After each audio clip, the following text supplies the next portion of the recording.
Okay, welcome everybody. Everybody's in connection here.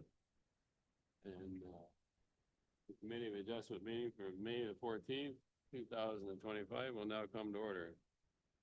The notice of all those in attendance that this meeting will be streamed on YouTube. Recorded, please note the recording will be linked to the municipal website following the meeting. Committee today consists of Chris Bishop, Jerry Walker, and Barry Boyce, Mayor, and Jeff Wiles. And unfortunately for you people, I'm the chair, Don Popple. Welcome. Notice so the public, this is a public hearing to consider two applications for minor variance of the municipality zoning bylaw. It's this committee's responsibility to consider all information received to date regarding the requested variances and to hear and consider any comments or questions provided by these applications. Any variance granted by this committee must meet 4 tests, which are very clearly defined in the Planning Act, must be minor in nature, desirable for the proper development of the land, comply with the general intent of the official plan, and comply with the general intent of the zoning bylaw. Please know that anyone wishes to be notified of the decision, please make a request in writing to the municipality. Does any committee member wish to declare a conflict of interest with either one of these applications? There's 3 applications today. No. The answer being no. Okay. Any oral or written submissions received in advance of the meeting will be verbally read aloud at the time the application is considered. All persons who have pre-registered have an opportunity to present or ask questions about the proposals. Please direct all your questions and comments to the chair. Please state your name in relation to the application prior to speaking. And we're looking for a mover and a seconder to adopt the minutes of the April 9, 2025 meeting. Moved by Chris Bishop.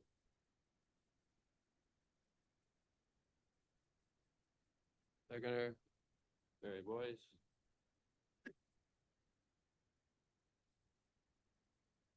Moved and seconded that the minutes from the Committee of Adjustment meeting on April 9th, 2025 be adopted as presented. All in favor, pass. Carried. Well, we got any applicants here? Are these live people or are they here? Yeah, they'll be up there. They're joining right now. Okay.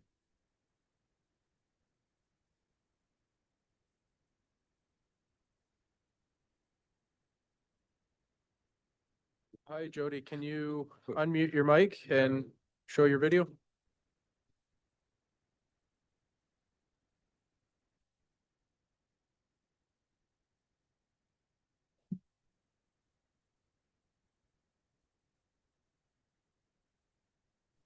Okay.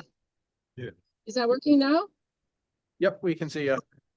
Okay, perfect. Sorry. Good morning. Morning.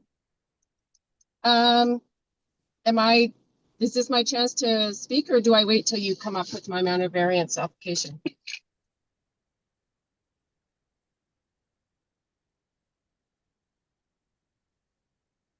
Maybe you can, if you just give us an update on where we stand with this and where we're going, that would be perfect. Okay, we just had to send in a second minor variance for the garage we built because it was built 45 centimeters too close to the property line, the side lot line. I don't know what happened with the stakes, if they got shifted when they did the blasting. I don't know. But when the OLS came back, it was too close. So Adam has said we have to apply for a minor variance. So we've done that. Okay. Committee's decision with respect to D13 MV 2025-006. There are 2 requested variances. One is to section 5.2, permit a private garage to have a minimum interior side lot line setback of 0.5 meters or 1.6 feet, as opposed to required minimum of 1 meter or 3.2 feet. And the second one is a variance to consider 5.2 to permit the maximum shoreline lot coverage to be 16% as opposed to the permitted maximum 15%. somebody be interested in, Barry? Yeah, Do one at a time, I guess. okay, so we want to start the first one. Yeah. We have the garage being a little bit too close, so I don't have a problem with it. Matter of fact, they had a building permit to do the garage in the first place, right? So we should have caught that, I guess, a little bit early, and it's a very minor issue, I think, anyway. So I don't have a problem with that whatsoever. The second part with the 16% as opposed to 15% is okay too. And furthermore, I think they've applied to buy the shoreline road allowance, right? Correct, and it was brought up at the committee meeting, on the 22nd of April. Unfortunately, because the ice wasn't out yet, the surveyors had been out to finish. You've only got a draft of the survey. But they were out last Monday to complete the survey, and we're just waiting on the registered copy.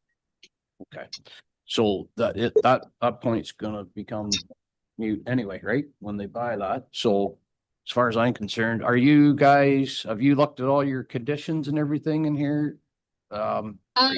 We had, in speaking with Adam, there's a deck that was built by the previous owner without a permit, and a sauna that the OLS was actually confirming that it was in the setback, and if that's the case, we'll tear that down as well. I have gone through our title insurance to see what we can do about bringing the deck into compliance rather than just tearing it down. Okay, the deck looks like it's part of the like you've got stairs going from kind of top to bottom, and it's sort of like almost like a resting place or something on the way down. Is that what I'm looking? It's a landing, I would say a third of it is like a landing to connect the two stairs, and then the other 2/3, there is room for table and chairs. So we're happy to resize that to bring it into the bylaw code. We're also happy to rebuild it if title insurance says that they'll cover the cost of all the building permits and all that. So. Okay, Jeff's got a couple of comments here. And if I could, through you, Chair, I just wanted to confirm for everybody that detached deck does comply with the zoning bylaw. It's actually the Building Code Act that requires it to get a building permit. Oh, right. So you don't necessarily have to change the size of that if you don't want to. You would just have to apply for a building permit. Right. So we were looking at that, but we have to get like the designer out to draw all the plans to code and measure everything. And I just don't have that knowledge. So that's a cost I don't know if we want to incur. So we're just trying to figure things out. But I don't know if a condition will come with like a time parameter when that has to be done, but I have opened a case with our title insurance, so I'm hoping something can get resolved quickly. Do you have any comment on that? No, that's great. Do you have any conditions in respect to the application? So through you, Chair, notice of the minor variance was circulated as required by regulation on April 29th, 2025.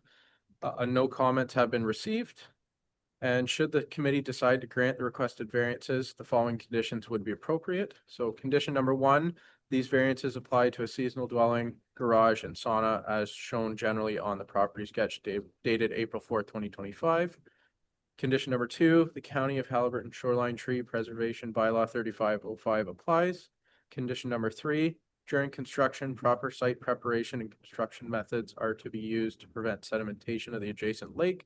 Condition number 4, prior to the pouring of footings, the applicants must submit confirmation from an Ontario land surveyor that the development meets the granted shoreland lot coverage. Condition number 5, prior to the pouring of footings, the applicants must remove or bring the shed/sauna into compliance with the zoning bylaw. Any questions? So the A is a variance to section 5.2 to permit a private garage to have a minimum interior or side lot line setback of 0.5 meters or 1.6 feet, as opposed to the required minimum of 1 meter or 3.2 feet. Is Barry moving that?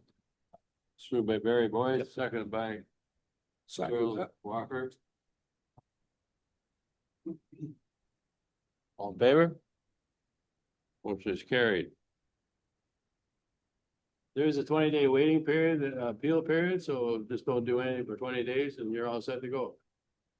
Okay, perfect. We don't get Now, many. because I'm just curious if, since after the 20 days, then the building permit, Carl can close that, or is that how it works?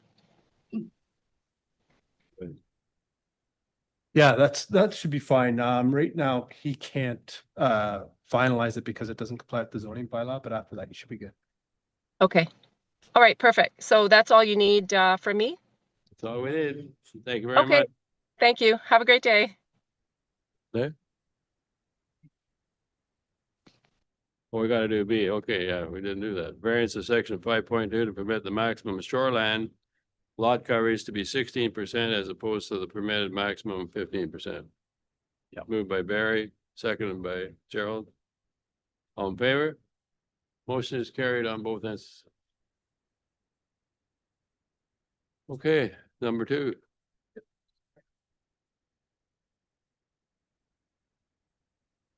See here, this guy.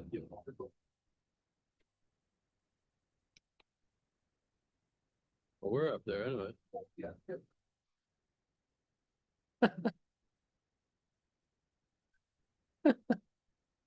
You saw that too, didn't you?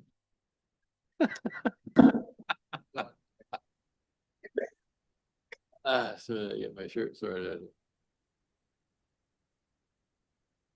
Good morning. This is Andres. Can you hear me?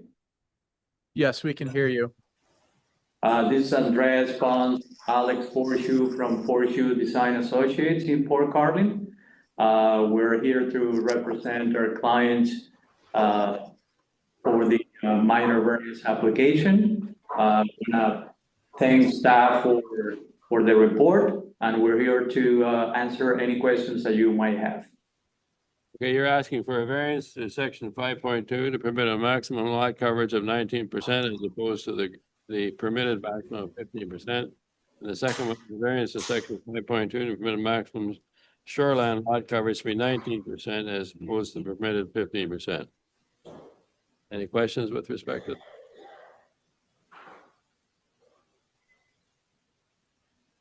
I don't see anything that I wouldn't okay. I don't know what you guys are thinking, but are you Yeah, guys? there was a question just with regards to the cutting of trees on your plan. It shows that there's only going to be 2 trees left, but in the picture shows many trees. Is the plan to clear the vegetation or leave it mostly the way it is? Yeah, if I may, the vegetation will be left in native conditions. The 2 trees shown on the site plan were just for visualization purposes and only for reference. Okay.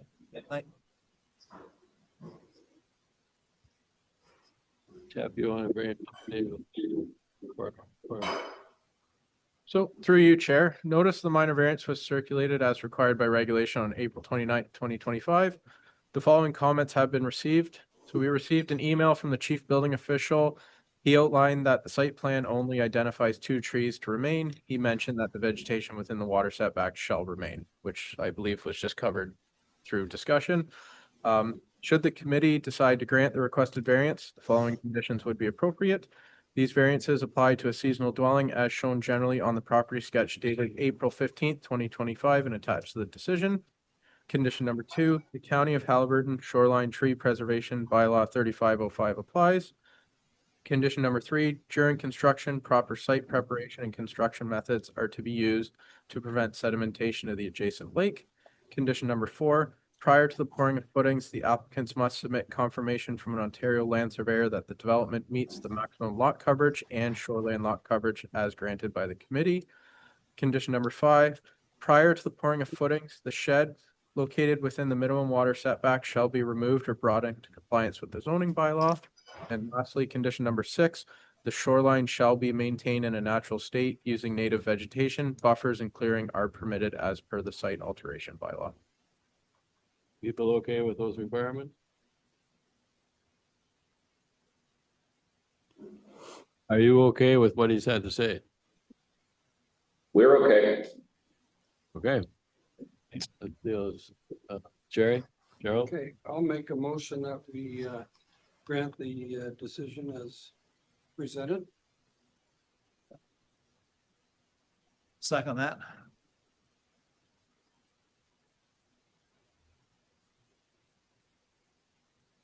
okay, variance to section 5.2.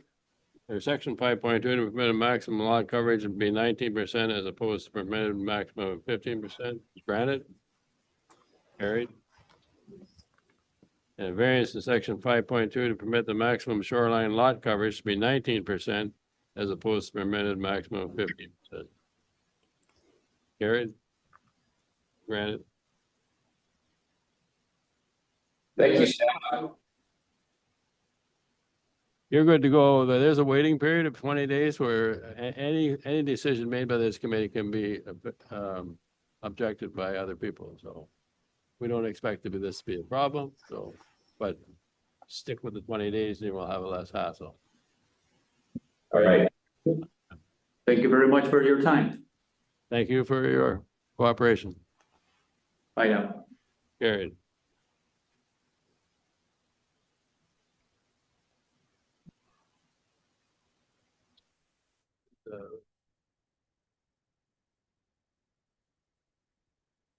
It's moved by Barry Boyce.